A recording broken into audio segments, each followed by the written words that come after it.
I'm Stephanie. And I'm Asbel. And today we're going to tackle a big topic called forgiveness, or actually forgiveness versus unforgiveness. We need to forgive. And it's a big topic that we hear a lot about in our culture, in the church world, in the secular world. It's in the corporate world. Everyone talks about you got to forgive, you got to forgive. And what does that actually mean?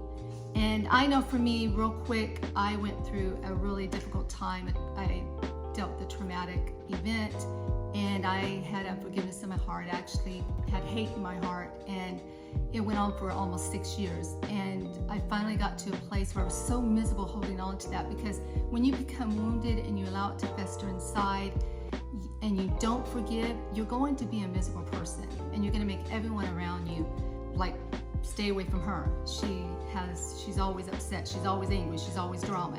Why keep going on and on dealing with unforgiveness when you can nip it in the bud and start forgiving? It doesn't mean that it's going away. It doesn't mean that that person's ever going to apologize, but it's more for you. And we must forgive. If we truly want to move on into doing our purpose in life, we have to forgive. And it's actually required of us to forgive. And so, as Christians, Stephanie and I, we're both Christians, we're Christ followers. It's a mandate. Because according to Scripture, basically, if we do not forgive, then we cannot be with Christ. And so, number one is that's a base foundational principle. But say you're listening to this and you're not a Christian. Forgiveness in itself takes away bitterness. Oftentimes, forgiveness or the act of unforgiveness, or forgiving somebody, not forgiving somebody because they have violated something about you. And oftentimes what happens is, and if you go to counseling, which Stephanie and I have been in counseling, I've been in intensive counseling since I was 28, because somebody violated physical boundaries.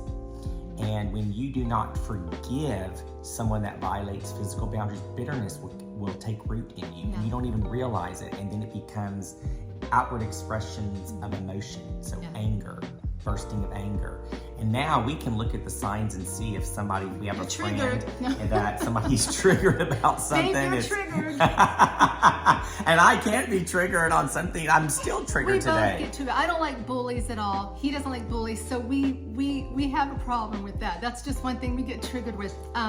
You're not going to bully me. I've been bullied before, and I'm sorry you feel that way, but I am not your doormat, But this is where to be forgiveness, but have boundaries. And so a lot of times people think, well, I've got to forgive, and then I've got to let all of those peoples and reconciliation and bring them back. No, you can have forgiveness without reconciliation to that particular individual. That would be like saying, well, you got to forgive, but I've got to abusive relationship, which was what I was involved in. I'm sorry, I forgive, but I am not going back to what God brought me out of. Because remember, love has boundaries. Yes. And the epitome of love was Jesus Christ, and Jesus had boundaries and showed that with how he interacted with people. And so oftentimes we confuse forgiveness and love without boundaries, and boundaries is extremely, extremely important. Probably the best book that I could recommend anybody ever get is Boundaries by Dr. Henry Cloud and Dr. Townsend. Yes. It is probably one of the best books It's been a long time. that have revolutionized our lives. It's phenomenal. It really is. Yeah. But I was thinking too, we were talking about getting triggered. And sometimes when you're triggered, you can think to yourself, maybe I haven't truly forgiven that person. And I don't necessarily believe that. I just think we're human. We are not mortal beings. We are humans. So we are going to have those emotions rise up in us where we do get triggered. And so the best thing to do is what my mom taught me for years. Stephanie, you just continue to forgive. When something rises up, what we call trigger nowadays, just continue to forgive and move on. She would always say, just move on, let it go and move on. So, let go and let God. That is saying. The easiest. That is the easiest thing to say, but it's harder to do. It is very hard. But remember, folks, forgiveness, it's a journey. Yes. And there's going to be times, it's a process. And the more you practice it, the better you get at it. But remember, it's important to have boundaries through the forgiveness process. And so we'll talk more about this, but triggers is one thing, and what we've learned and what many counselors would teach. And if you're in a point to where you're listening, sometimes professional counseling is actually really, really good and will help you, because sometimes triggers is confused with it's hit a spot, but sometimes it's wisdom now exercising itself. Yeah.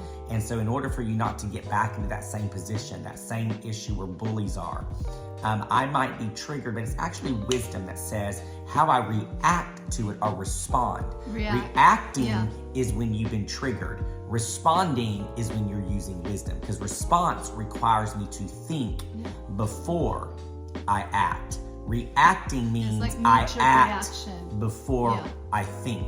And so remember that when you're doing in the act of forgiveness and setting boundaries as well. Well, we're so happy that you joined us this time. Stay tuned for more, and we're so happy that you joined us on A Cup of Real. We'll see you next time. Yes. Bye-bye.